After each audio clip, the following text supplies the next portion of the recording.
Hello, everyone, and welcome back to a brand new podcast of Shameless in Chicago. This is your host, Nin. And I'm Luke. And today we're going to be discussing a multitude of things, but specifically, I kind of want to touch in upon Love is Blind and the scene where Izzy said he's going to pay 50-50. So I think that's called going Dutch. Isn't that like a real thing? Is that what it's called? Yeah, it's called going Dutch. You pay 50-50. Okay, well, we're going to kind of talk about that today. I order 3 margaritas, you get water. We pay 50-50. Oh, no. I'm talking about in relationships. Oh, okay. Yeah. So have you watched Love is Blind? No, I'm not really familiar with Love is Blind. Oh, okay. Well, Love is Blind. I'm not going to explain the show to you, but basically, I'm going to explain the show to you. Oh my God, I'm explaining. Give me the nutshell. Okay. Vanessa. Love is Blind is a show that takes complete strangers like men and women, and they're asking, is love blind? Like basically, can you just talk to somebody, get to know their personality, their voice, and then fall in love with them, ask them to marry you, and then once the guy proposes to you, you guys meet each other face to face, and then you go into real life, and it's this whole experiment of like, can you do a honeymoon together? So they go to Mexico right after, and then they live together. Can they handle that? Can they handle the pressures of the outside world? Like, is love truly blind? And then at the end of the day, will they make it down the aisle to eventually get married? And so that's where the question comes from. Is love blind? I'm sorry, I need to pause 1 second. This just in, I pay a yearly subscription for Paramount Plus, and it came out today, and it went up. Okay. It's now $119. How much was it before? It was $100 when I got it. A year, and now I'm paying $119, and now my account is overdrive. I'm so glad tomorrow is a payday. Oh, wow. That was a lucky hit, Paramount, but I love my Star Trek and my Big Brother, so I can't be without it. Oh my gosh. Okay. So back to the Love is Blind. Okay. So in the episode Love is Blind that recently aired, which was last Friday, there's this couple. It's Izzy and Stacy. Izzy is the guy. Stacy is the girl. Wasn't expecting that. And so she shows him her house. And she says like, oh, how are we going to pay for things? Like money is obviously important in relationships. And he says, well, everything's going to be 50-50. And he was like, even though you own the place, I will help pay half. The bills will be half, groceries. And then she was like, okay, how about dinner? And then he was like, oh, we'll just throw the cards on the table. And she's like, no, like I expect the man to pay for dinner. And then it got into a discussion where he was just kind of like, like, I don't think I should be paying for dinner. But like, homie, you're 29 years old. You're an adult man now. So now, wait, let me ask you this though. So like, she's okay with paying 50-50 on like the rent, the groceries, all that. Yeah. But when it comes to dinner, she wants, I could get behind a man doing that for me. That sounds like a good time. Right. Like you want to be treated right. If you can't handle it, buddy, you just got to learn how to cook. No. Well, like if you go out to dinner dates and stuff like that, like you want your partner to pay for it, especially a woman wants her man to pay for it. I'm not going to speak for all women nowadays, but a mass majority of women want to be paid for by a man. We just want to be treated right. I think everyone wants to be paid for by a man. Yeah. Okay. You know, I pay on the dates. Mm-hmm. I do. It sucks, but I don't always pay. So I'm in a gay relationship. There's 2 men here. Gay relationship? Yeah, I call it a gay relationship because you need to know what you're getting into. We take turns. You know, at one point, I think we went out to the bar at one weekend, and I certainly had more to drink than my partner. Yeah. It was a cash bar, and I had to walk up to him, and I said, "Hey, I need money." Yeah. I was like, "I don't remember taking that many shots." He's like, "Oh, you took that many." So it's a give and take, but you got to get them used to paying. Yeah. Because if not, you're gonna get stuck with some hefty bills. Right. And like my thing is personally from relationships. Okay, so I'm Assyrian and I'm Middle Eastern, so we're always used to the man paying for things, right? Like when I was younger, I always witnessed my dad paying for everything my mom wanted, and that is the norm with Middle Eastern relationships. Now, my boyfriend is not Middle Eastern, he's Albanian, and when we first started dating, I told him straight up, like, hey, I expect you to pay for 90% of everything. I love that you come with a warning label. Oh, yeah. Yeah. On our first date, I literally said, I am dating for marriage. And if you are not, let's not waste my time. Well, that's pretty basic. But if you're going to come up to someone and say, hey, this is my red flag, I want you to pay for everything. Yeah. Yeah. It's basically like, I'm not going to waste your time. You don't waste mine. So on the second date, I believe I paid and I got turned off by that because, of course, like I like a man to be a man.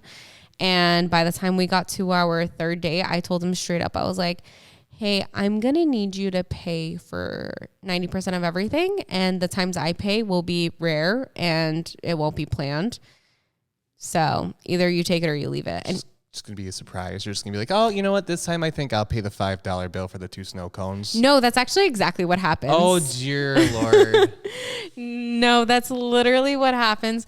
We'll go out to like, let's say McDonald's or like ice cream and I'll be like, I'll pay for it. He'll be so excited. It's like a gift. He'll be like, oh, you're paying for it? You have him so depraved that the bare necessities are exciting for him. I love it.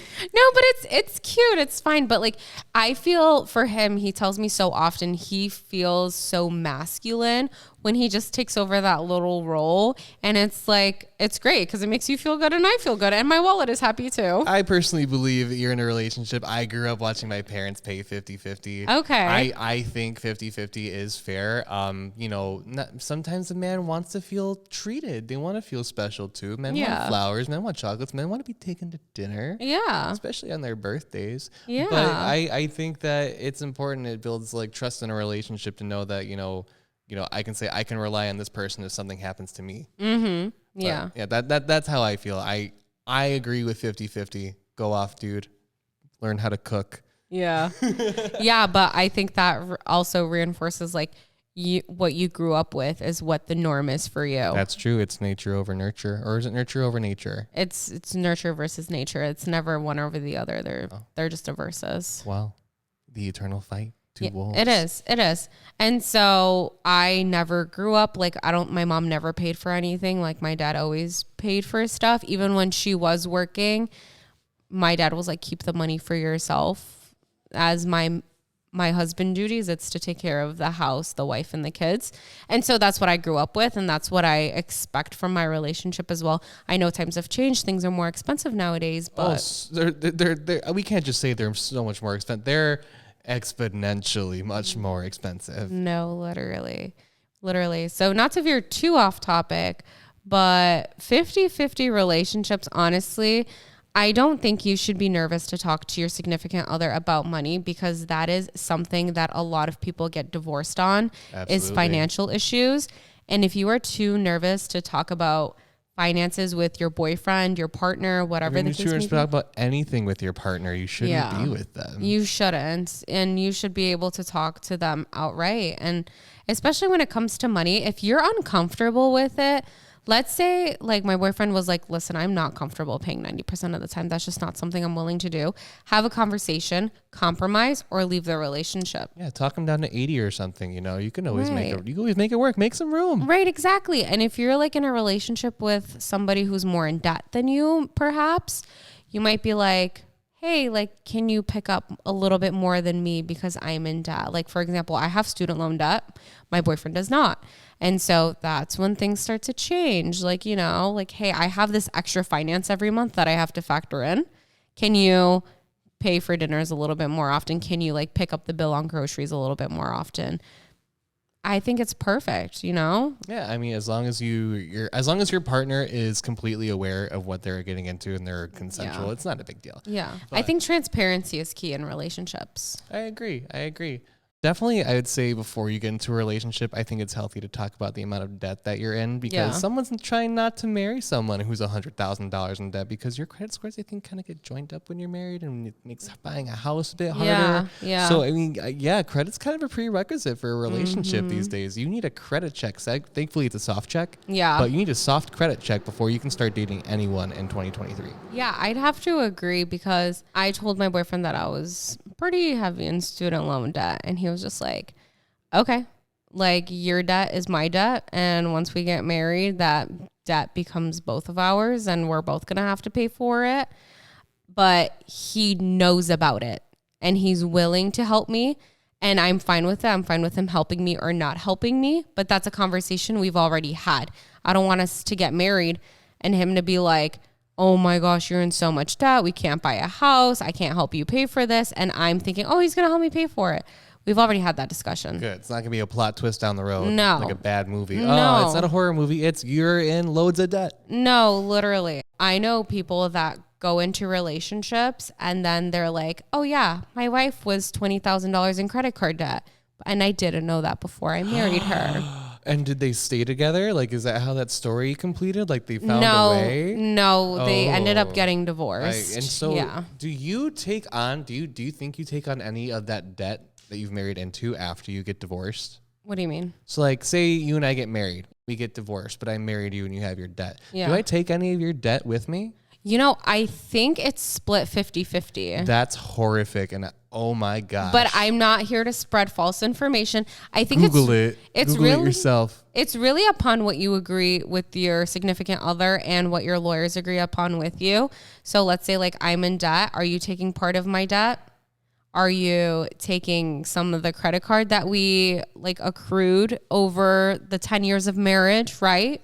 I think definitely you will take joint debt with you. Like Yeah. that's without a doubt. Yeah. But I don't know, does the personal debt follow? I don't know that. I don't think so. Because at the end of the day, for example, your credit cards right now and my student loans are under our own names. True. It's not like we join those together. Darn, so I can't marry my debt off? No. Oh, that would be so fantastic. Unless you marry somebody rich who can pay it all off. Big surprise. They'll be like, okay, I'll write you a check. You're done. And Isn't then- that everyone's dream? Yeah, I want to live the Blair Waldorf lifestyle. No, I swear.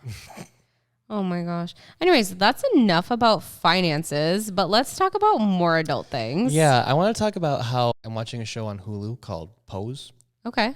And it's about these like queer and black drag queens in New York in the 80s, and it's during the AIDS crisis. Mm-hmm. And I've noticed that as I watch this show, like they're doing like really, of course, dramatic scenes, but I'm crying. Like I'm full on crying. I can't help it. I'm sobbing. I'm thinking, why Ryan Murphy are you doing this to these characters who deserve to live? I came from like that like desensitized mindset to now I'm like, I feel everything I see. I can't even watch a war movie. Like I'm like, I see people die and I'm like, oh, I hate death. I think just the thought of like anyone passing but in the front of my eyes is like a traumatic thought, you know? Yeah. I'm like it's like so like these people back on the show that I'm watching, they're dying because like they're being infected with HIV, AIDS and whatnot. They staged a walkout. So it's a bunch of gay and transgender and queer, you know, people of color. And they walk into this big Catholic church and they're holding signs that say stop AIDS. The only way to stop prevention is like with condoms. Women die twice as fast. And, you know, I did not know these things, but you see these people dying. They put like these contacts in them to make it like they're going blind. And it's just, they're wasting away. Yeah. It makes me want to cry. Yeah. So have you gotten more sensitive as you've gotten older? Like, do you feel like high school you would have been like, I'm fine? Oh my God. I feel like I would be bullied by high school me because of like how much I cry. I would never show such emotions. No, I swear. Oh, never. But do you feel like, do you ever have a show like that or something like you listen to or anything that like invokes like a really weird emotion? You know what? Last year, I think it was, or 2 years ago, I went to an Assyrian conference. And this Australian guy has produced this beautiful, like 5-minute piece of art. And it's literally like, it depicts like, I'm going to cry thinking about it because it just makes me so emotional. But it's like a dad and his daughter and they're like hiding away from ISIS and stuff like that.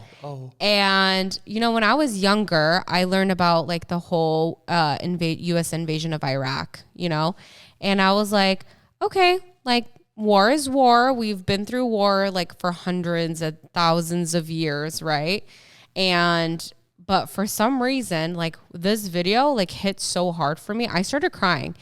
And then when I went to Iraq this past summer, it was so hard for me not to hold back tears. Like I was just crying for like the dumbest things. Like for example, I was interviewing this lady and I was like, oh, how is life here in Diyana, Iraq? And she was just like, oh my gosh, it's paradise. I love it here. Oh, really? Oh yeah. She like loves it there. I started crying. Why? Literally, if you see in the video, it's in my YouTube video. She literally looks at me with the most confused face. Like, bitch, why are you crying? She's like, this is where I live. I don't come to your home and cry for you. Right. Wow. I would be like, what? Are you okay? No, literally, she was so confused. She was so like, why are you crying? And I felt myself tearing up and crying. I was like, hold it in, hold it in. And then I was just like, and what would you like to tell the people back home? Oh my God. And I was crying because like, I have so much love for the Assyrian people and like my ancestors and stuff like that. I feel like I've had this like spiritual awakening almost like, and I start crying at the dumbest things, but it's not even just for Assyrians.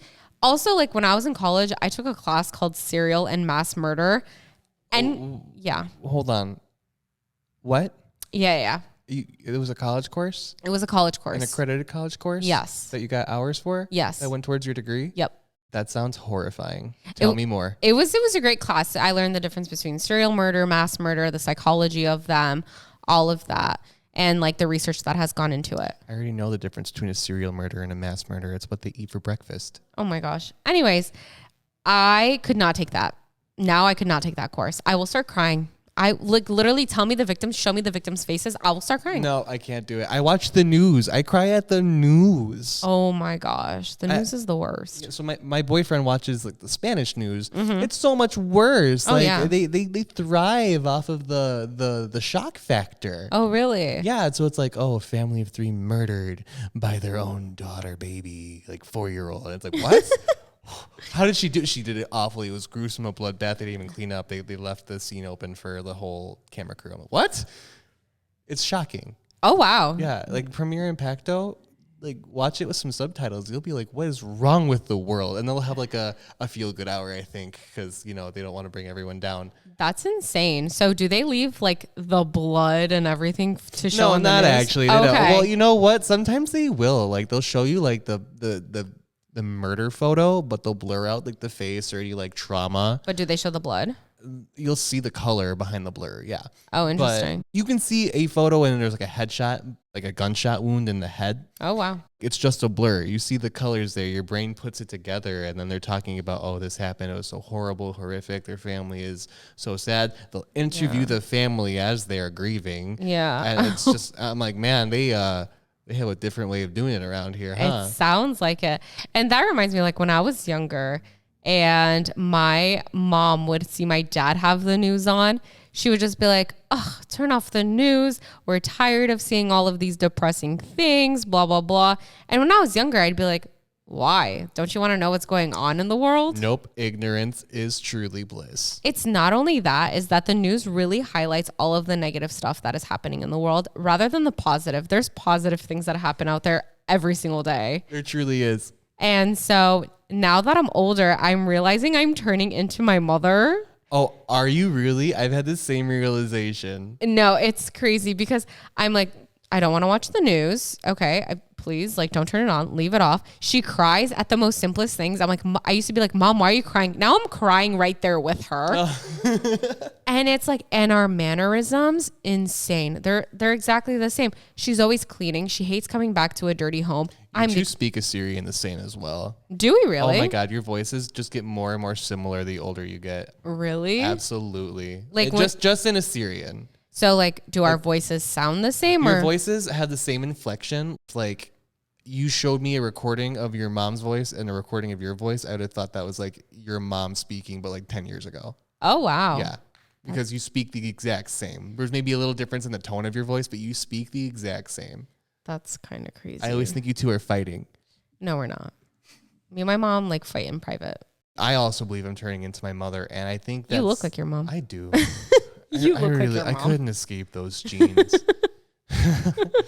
Thankfully, my mom's a good-looking woman. No, she's actually really beautiful. My social mannerisms, as much as I hate to say it, stem from my mother. Okay. So all of my social expectations, all of my everything I think about my friend group, everything that like blah, blah, blah, I feel like I take after my mother in the way that I have a perspective on the world. Mm-hmm. So I did something horrible last weekend. I missed a baby shower. You missed a baby shower? I missed the first baby shower of the friend group.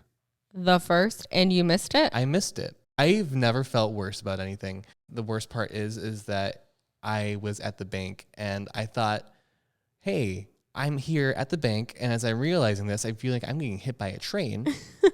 I'm like, oh, maybe I can still make it. So it's noon and I hop on Snapchat. I'm like, okay, let me check the stories. If something's happening, I'll find out. I hop on the stories and I hop on my friend's Snapchat, the host, the pregnant girl. And it is a picture of a watermelon that's been carved out to look like a baby in a bassinet covered in a blanket of fruit. Oh, that's adorable. And it was posted 2 hours prior to when I looked at it. So I was not only late for the baby shower, I missed it by a long shot. And I'm a horrible friend. Later that night, of course, I get the message, we missed you at the baby shower. It's like, I missed you too. But so that was a horrible feeling. And so I sit down with my mother. And the first thing I do when I lock eyes with her, I say, Mom, I tell her about this whole story. I say, Mom, I missed the baby shower. And her face looked at me and I was looking directly in a mirror, the shock and awe, the dropped jaw, the dead eyes of, you missed the baby shower? Who do you think you are? I was like, I don't know. I missed the baby shower. Lesson learned, use the calendar in your phone. No, literally. Because I think that's the last key I need to be like my parents is to use the phone calendar. So your mom was equally as disappointed in you as you were disappointed in yourself. Yes. I didn't even have to get a lecture from my mother because I had already beaten myself up for it for like 3 or 4 days. He's like, I already knew. I missed the baby shower. Oh my gosh. Yeah, no, that's sad. Especially like the first person in the friend group to get pregnant. I know. And I was so excited to go. I love parties at that friend's house. But I'm wondering if any of our listeners also have events that they've missed and they feel bad for or turning into their parents. I'm so curious, and answer the poll down below. How have you turned into your parents? What do you think? What makes you anxious? So what makes me anxious? Yeah, what makes that hair of yours anxious? So my anxiety. A couple of years ago, I had the worst anxiety, which was probably in 2020. Yeah, it was in 2020. It was December 2020. I had a severe anxiety attack that I hospitalized myself for. Oh, really? Yes. Oh, wow. Can you believe I already had a bachelor's in psych? I was getting my master's in psych. I had an anxiety attack and I was like, what the fuck is happening here? You couldn't help yourself out there? I couldn't. I literally, because I had never experienced it before. Oh, that was your first. That was like my first. Yeah. And I was like, what is going on here? It felt like a heart attack. Listen, anxiety attacks are very specific to every person that has them. You cannot generalize them, but some people will say they feel like they're dying. Some people say it feels like a heart attack. For me, it felt like I was losing control of myself. I didn't know who I was. I didn't know how I could control myself. I wanted a vacuum cleaner to suck out my brain and start it off clean. That's literally what I wanted. I like fantasized about that because my anxiety, I was like, there's absolutely no way I can sit here and do these CBT like classes, therapy sessions and rewire my brain. I was like, how is that possible? Yeah, I think I need a Stanley steamer in the old noggin after that too. Yeah, so I hospitalized myself and they're like, yeah, so there's nothing we can do for you. Oh? Yeah, they didn't give me anti-anxiety medication. They didn't give me any of that stuff. They were just kind of like, here's a therapy class that you can go to and then you can go home. So that's what I did. And I continued to take the CBT courses and it was super helpful. It actually helped me. And as somebody who's studying psychology, everyone who studies psychology needs to go to their own therapy session. And prior to that, I had gone to therapy, but it was just kind of like the desensitized young person. Yeah, exactly. But then when you have anxiety and you have real world problems, you're just kind of like, oh, so this is what's going on. So when I was actually dealing with it with my anxiety and I saw the power of CBT, I started to believe in the power of mental health treatment and the power of therapy and the power of CBT. So it's just all very important. And that's why I am such a strong advocate for self-care, because if you do not take care of yourself, you will fall in a bottomless pit and nobody will be there to help you but yourself. So people, if you're burning yourself out, take care of yourself. At the end of the day, as long as you love yourself and you have a great support network, that's all that matters. And it's a great start. Yes, of course. And before we close out the podcast, because we are coming at time, I do want to tell all of you that if you are looking for a mental health provider, please go on the website Meet Monarch, and there you can find a therapist, their nearest availability, what insurance they accept. Make sure to check out that website. Again, that website is meetmonarch.com. Super helpful website. Also, you can call your insurance provider and they will recommend you to therapists that are covered under their insurance. And another thing that I would advise you to do is call community mental health centers. I would advise you to call other mental health providers. They can even be private mental health providers. Call them and see if they will do free treatment for you or a sliding scale for you. At the end of the day, mental health therapists are there to help you. They love you. They want to help everyone as much as they can. That's why, did you know PsyDs and PhDs are the least paying profession with the highest paid degree? They are number 2. What's number 1? Nursing? Veterinarian. Really? Yes, they are the least paid profession with their qualifying degree. Number 2 is psychologists. Wow, that's shocking. Yes. So if that doesn't show you that they're literally doing the job because they love you and want to help you, then I don't know what does. But feel free to shop with your therapist as well. Do not feel stuck on one therapist. If you do not match with this therapist, go find another one. Go ask for another one. Request another one. You are entitled to do so. Speak up for yourself. Advocate for yourself. Take care of your mental health. All right, everyone. Join us next time where Nineveh wears nothing but a T-Rex suit and climbs a Sears tower with a couple of toilet plungers. I'm sorry, what? See you next time. I can barely even climb a rope. What are we doing here? Alrighty, everyone. Thank you all so much for tuning in. And until the next episode. See you next time on Shameless in Chicago. Bye.